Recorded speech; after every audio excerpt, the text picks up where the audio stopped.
All right, so we left off talking about natural law and the implications in the future of international law. Um, and then the textbook talked about the struggle of the orders, and that was the political struggle between the plebeians and the patricians.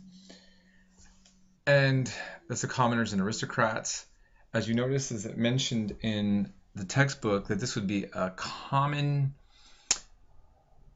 issue within Rome, where the commoners and the poor, with the tension with the rich. I would argue that that has really been the case in many nations. I think that most would agree.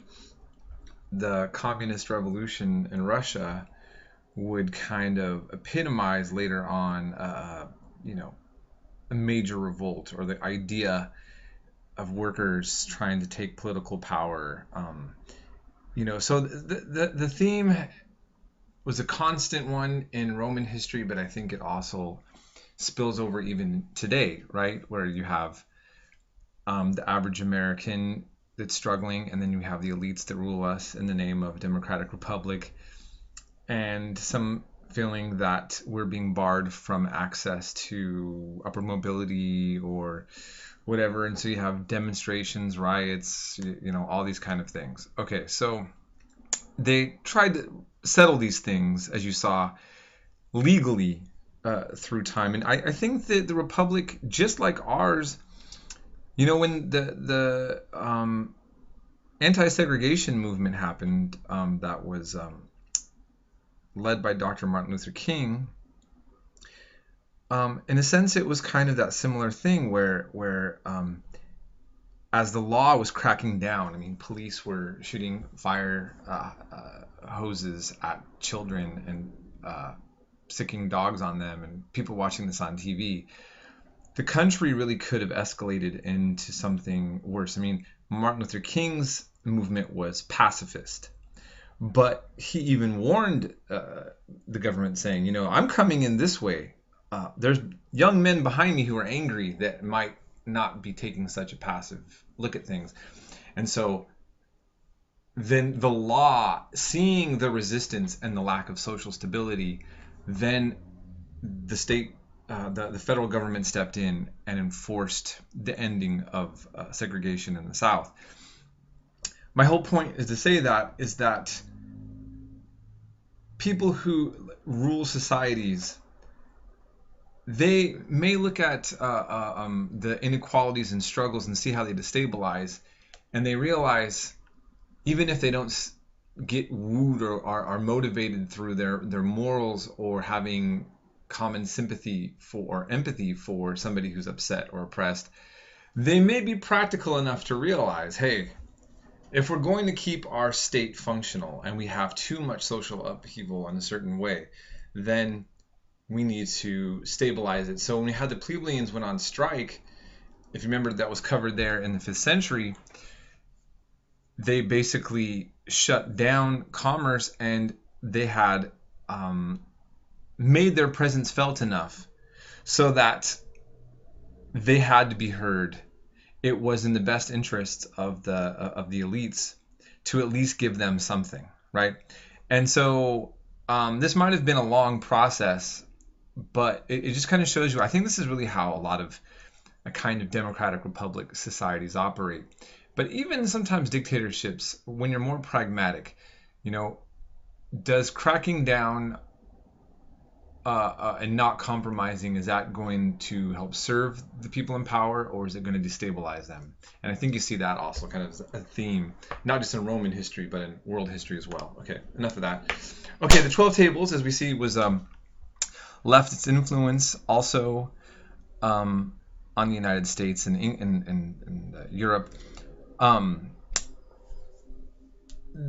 full copies of this are not around anymore, but as it was mentioning, there were these laws that were passed orally, and people were saying, hey, this isn't fair. How do if somebody just has these things memorized and then you make a decision, you could say that law favors somebody, but the proof is only to those who actually have all these things memorized. So they put them down. They had them written down for the public or those who could read. But here's some of the things I just put. We don't know all that was on there, but we find different references to certain laws that we can kind of piece together. One was, a dreadfully deformed child shall be killed quickly. Now, that's not a part of our normal Western tradition. But sadly, with eugenics, I mean, when Hitler was doing things like executing children with handicaps and so forth, yes, that comes out of a sort of social Darwinian eugenics idea, but those ideas went back further than Hitler or eugenics or social Darwinism and all that kind of stuff. Here we're seeing the idea of creating a strong citizenship, people that you're not going to care for them. Now that's sad, but that's part of the law. Then another one: the penalty shall be capital for a judge or arbiter legally appointed who has been found guilty of receiving a bribe for giving a decision. That's the law. That's the kind of thing that we look at as having precedent on our own current laws, right? So there was a judge somewhere in the I think it's the Midwest. This was not that long ago, less than a few years ago, who was being given lots of money by the owner of a new privatized juvenile detention center.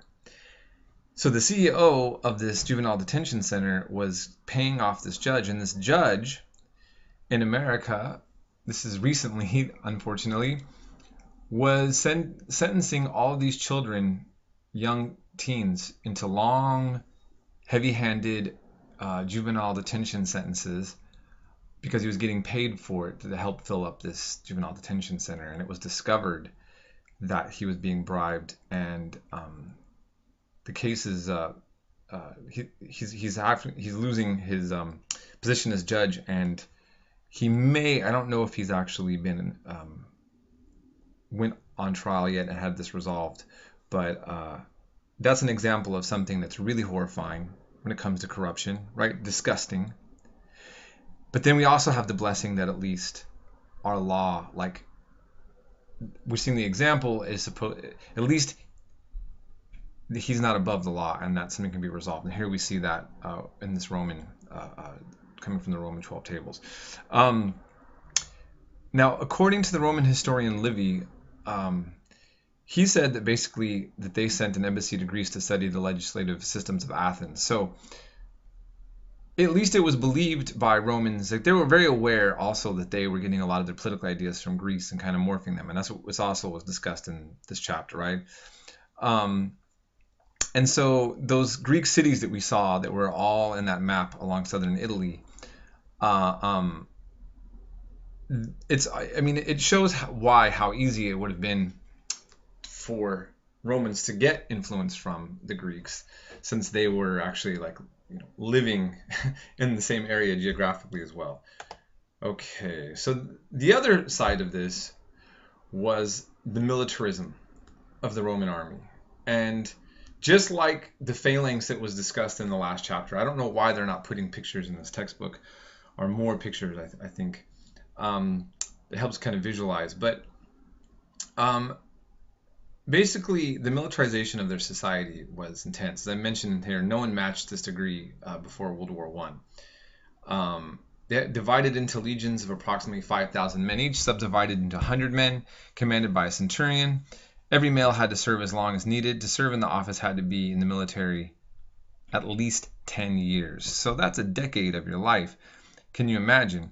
And they were able to put together these battle formations that were just extremely powerful. And so Rome had law and militarism down, right? And that would also create a tension that we see that's discussed in this chapter. We're going to talk a little bit more as well on the issue of empire. So I'm going to end right here. We'll move on to the next lecture.